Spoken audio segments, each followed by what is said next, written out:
अस्सलामुअलैकुम दोस्तों, आपके साथ है मोहम्मद याकूब। आप देख रहे हैं मौसम पाकिस्तान यूट्यूब।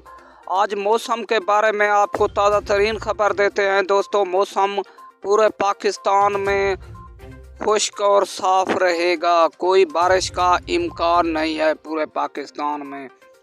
सर्दी ज़्यादा से ज़्यादा मुल्तान, लाहौर, पेशावर, कश्मीर और पहाड़ी इलाकों में होगी। निमरू में और बलूचिस्तान में भी ज़्यादा सर्दी होगी। कराची, हैदराबाद और लड़काना में भी ज़्यादा सर्दी होगी।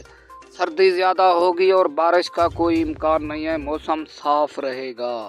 दोस्तों, आपसे गुजारिश है, अगर आपने मेरे चैनल को सब्सक्राइब नहीं किया तो कर लो। दोस्तों, आप रहें ताज़ा तरीन बाखबर। पूरे पाकिस्तान में मौसम साफ रहेगा। बारिश का कोई इम्कान नहीं है। सर्दी होगी पाकिस्तान में, बारिश